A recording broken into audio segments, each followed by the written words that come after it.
கட்டுரை சுருக்கம். ஏழைகளின் விடுதலையே மெய்யான விடுதலை. காந்தியின் தனித்துவ அரசியல், தன்மானம், ஆக்கமுறை, அழிவுமுறை. விமர்சித்தோரின் பாசாங்கு, வலிமையின்மை. சுயராஜ்ய கட்சி, படித்த வகுப்பார், காங்கிரஸ், ஒத்துழையாமை, பிரித்தாளுதல். குடியரசு தலையங்கம் மே 31, 1925. நமது அரசியல் நிலை. காந்தியடிகள் இந்திய அரசியல் உலகில் தலையிடுவதற்கு முன்னர் மேநாட்டு அரசியல் முறை பற்றி நமது நாட்டில் அரசியல் கிளர்ச்சி நடைபெற்று வந்தது. மேநாட்டு அரசியல் நூல்களைக் கற்று அந்நாட்டு ராஜதந்திரத்தில் மோகங்கொண்ட படித்த வகுப்பினர்களே நமது நாட்டின் அரசியல் துறையில் உழைத்து வந்தனர். ஆங்கில ஆட்சியில் நமது நாட்டின் பல வளங்களும் அழிந்து போயிற்று என்ற உண்மையை உணர்ந்தவர்கள்தான். எனினும் நமது நாட்டின் விடுதலை ஆங்கிலேயர்களின் உள்ளங்கைக்குள்ளடங்கி கிடக்கிறது என்ற கொள்கையுடையராய் உழைத்து வந்தனர். தன்னம்பிக்கையும் தன் கையே தனக்குதவி என்ற சீரிய எண்ணமும் இலராய் ஆங்கிலர்களின் புன்சிரிப்பிலேயே தவழ்ந்து தேச விடுதலை வேண்டி நின்றனர். சுயராஜ்யம் ஆங்கிலர் கொடுக்க நாம் பெற வேண்டுமென்ற எண்ணமே அவர்களுக்குள் மிக்க இருந்தது. படித்த வகுப்பினர் ஆண்டுக்கொருமுறை கூடும் கூட்டமே காங்கிரஸ் மகாசபையாக விளங்கி வந்தது.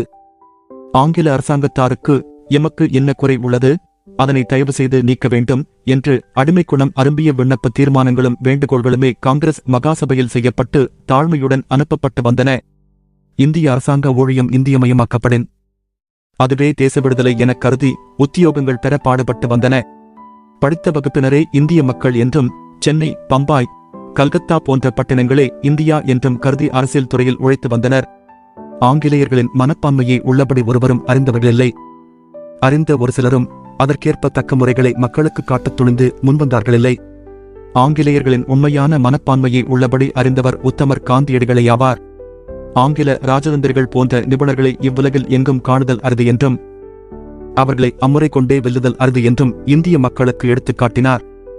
சுயராஜ்யம் வேண்டி ஆங்கிலர்களிடத்து அடிபணிந்து நிற்பது இழிவு என்றும், சுயராஜ்யம் என்பது ஒருவர் கொடுக்க ஒருவர் பெற்று அனுபவிக்கும் பொருள் அல்லவென்றும், தாமாகவே அடைந்த சுயராஜ்யமே நிலைத்து நிற்கும் என்றும் காந்தியடிகள் மக்களுக்கு எடுத்தோதினர். சுயநலமும் லாபமும் கருதியே ஆங்கிலர்கள் இந்நாட்டில் அரசு செலுத்தி வருகின்றார்கள். ஆதலின் அவர்களாகவே மனமிறங்கி இந்தியாவிற்கு சுயராஜ்யம் அளிப்பார்கள் என எதிர்பார்ப்பது பகற்கனவையாகும். தற்கொலை செய்து கொள்ள விரும்பும் மனிதன் ஒருவனையேனும் இவ்வுலகில் காண்டல் அரிது. தமது நாட்டின் மக்கள் திரண்ட செல்வம் அடைந்து இன்பம் நுகர்வதற்கு கருவியாக அமைந்திருக்கும் இந்தியாவை விட்டுச் செல்லவும் ஆங்கிலர் ஒருப்படுவரோ?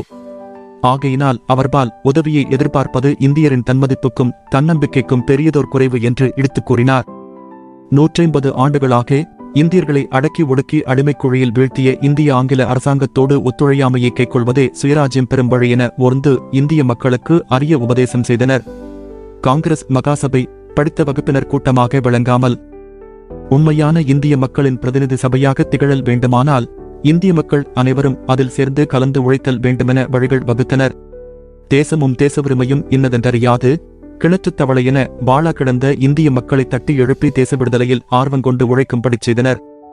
இந்தியாவிற்கு சுயராஜ்யம் வேண்டுவது பல்லாயிரக்கணக்கான ஏழை இந்திய மக்கள் விடுதலை பெறவே என்ற உண்மையைக் கண்டு இதுகாரும் இந்திய மக்களை புறக்கணித்து நடைபெற்று வந்த இந்திய அரசியல் நெறியை மாற்றி படித்த வகுப்பினருக்கும் பாமர மக்களுக்கும் நெருங்கிய தொடர்பை உண்டாக்கி வைத்தனர். இந்தியா என்பது படித்த வகுப்பினரும் பட்டினங்களும் அல்ல, 7 லட்சம் கிராமங்களும் அங்கு வாழ்ந்து வரும் 30 கோடி மக்களுமையாவார். சுயராஜ்யம் படித்த வகுப்பினருக்கு மட்டுமல்ல, உத்தியோகங்களை இந்தியமயமாக்குவதும் சுயராஜ்யமாகாது. வறுமைக்கும் பிணிகளுக்கும் பஞ்சத்திற்கும் அகால மரணத்திற்கும் ஆளாகி எலும்பும் தோலுமாக அலைந்து திரியும் எண்ணற்ற கிராமவாசிகள் நன்னிலையடைந்து உண்ண உணவிற்கும் உடுக்கத் துளிக்கும் வாடி நிற்காமல் நிமிர்ந்த தலையினராய் ஏறுபோல் நடையினராய் வாழ்ந்து இன்பம் நிகரச் செய்வதே சுயராஜ்யமாகும். நமது கிராம வாழ்க்கை மீண்டும் பழைய நன்னிலைமை அடைந்தால் அல்லாது சுயராஜ்யம் பெற முடியாது என்பது காந்தியடிகளின் முடிந்த கொள்கை. இவ்வாக்க வேலைக்கு இந்திய அரசாங்கம் உதவி புரியுமென எதிர்பார்த்தல் வீணே. கிராம வாழ்க்கையை குலைத்து கிராமவாசிகளின் கைத்தொழிலை தொலைத்து அதன் மேலேயே இவ்வரசாங்கம் கட்டப்பட்டிருக்கிறது என்ற உண்மையை காந்தியடிகள் கண்டார். இவைகளையெல்லாம் நன்றாய் ஆராய்ந்த பின்னரே தேசம் விடுதலை பெற வேண்டுமானால், சுயராஜ்யம் அடைய விரும்பினால் ஆக்கமுறைகளையும் அழிவு முறைகளையும் இந்திய மக்கள் ஒருங்கே கைக்கொண்டு உழைக்க வேண்டுமென கூறினார். அப்பெரியாரின் கொள்கையை காங்கிரஸ் மகாசபையும் ஏற்றுக்கொண்டு ஒழுகியது. அழிவு முறை எனப்படுவது இந்நாட்டில் ஆங்கில அரசாங்கம் நடைபெறுவதற்கு உதவியாக இருப்பவைகளோடு மக்கள் எவ்வித தொடர்பும் வைத்துக் கொள்ளாமல் ஒதுங்கி நிற்பதாகும். ஆக்கமுறையாவது சுயராஜ்யத்தை நல்குவதான நிர்மாண வேலைகளை நிறைவேற்றி வைப்பதாகும். அரசாங்கத்தார் அளிக்கும் பட்டங்களையும் கௌரவ பதவிகளையும் துரத்தல், சட்டசபைகளை விட்டு விலகல், அரசாங்க பாடசாலைகளையும் நீதிமன்றங்களையும் விலக்குதல் ஆகிய இவைகளே அழிவுமுறைகளாம். இவ்வரசாங்கத்தாரின் அட்டூழியங்களினால் நசுக்கப்பட்டு இறந்து போன குடிசைத் தொழிலாகிய ராட்டினத்தில் நூல் நூற்றுக்கை தரையில் நெசவு செய்தல், உயிர்ப்பித்தல், இருபெரும் வகுப்பினராகிய இந்துக்களும் முஸ்லிம்களும் எவ்வித வேற்றுமையுமின்றி நட்புரிமை பூண்டு உடன் பிறந்தார்களைப் போல் ஒன்றி வாழ்தல், இந்து சமயத்தின் நற்பெயரை கெடுப்பதும் கேவலம் மனித உரிமையை மறுப்பதும் ஆகிய தீண்டாமை என்னும் கொடிய வழக்கத்தை ஒழித்தல் ஆகிய இவைகளே ஆக்கமுறைகளாகும். பற்பல காரணங்களினால் காந்தியடிகள் கோலிய அழிவுமுறைகள் மக்களால் கைவிடப்பட்டு வருகின்றன. ஆக்கமுறைகளும் கூட புறக்கணிக்கப்பட்டு வருகின்றன. இவ்விரு முறைகளே இந்தியாவிற்கு சுயராஜ்யம் தரவல்லது, வேறு எம்முறையும் தராது என்பது உறுதி. ஆங்கிலர்களின் ராஜதந்திரத்தின் முன் நம்மவர் தந்திரம் ஒரு காலம் தலைதூக்காது. காலத்திற்கேற்ற பேச்சும் வாக்குறுதியைக் காக்கும் குணமின்மையும் வஞ்சகமும் பொய்க்கோட்டையும் பொதிந்து கிடக்கும் ஆங்கில ராஜதந்திரத்தின் வலிமை பாவம் ஏழை இந்தியர் அறிய முடியுமோ? சட்டசபை சென்றவர்களின் கதி என்னவாயிற்று? பழைய கருப்பனே கருப்பன் என்ற நிலைக்கு வந்துவிட்டார்கள். ஆங்கில நாட்டு தொழிலாளர் கட்சியினரை எதிர்பார்த்து நின்றவர்களின் கதி என்ன? ஏமாற்றமல்லாது வேறுண்டோ? இதுகாலை பர்கன்ஹெட் பிரபுவை எதிர்பார்த்து நிற்பவர்களின் கதி என்ன? இந்தியாவை பாதுகாக்கும் திறமை இந்தியர்களுக்கில்லை யாதலின் ஆங்கிலர் ஆட்சி இன்றியமையாதது என்றும், மாண்டேகு சீர்திருத்தத்தை ஏற்று நடத்தினால் அல்லாது மேலும் சீர்திருத்தம் வழங்குவதைப் பற்றி ஆலோசிக்க இயலாது என்றும் வாய்க்கூசாமல் பிதற்றித் திரிகின்றார். காந்தியடிகளை உதறித் தள்ளிவிட்டு மீண்டும் அடிமை குலத்திற்காளாகி ஆங்கிலர்களை எதிர்பார்க்கும் அறிவாளிகளின் கதி இந்நிலையுற்றதில் ஒரு சிறிதும் வியப்பு இல்லை. ஆகையினால் தமிழ் மக்களுக்கு நாம் அறிவிக்க வேண்டியது ஒன்றுண்டு.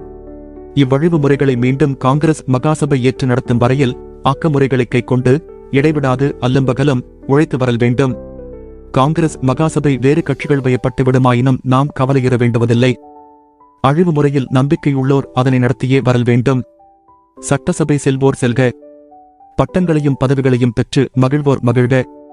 உயிரைக் கொல்லும் உடலைக் கொல்லும் அடிமைக்குழியில் வீழ்த்தும் மானிட இயந்திரங்களை உண்டாக்குவிக்கும் பள்ளிகளுக்குப் போவோர் போக, நீதிமன்றம் ஏறுவோர் ஏறுக.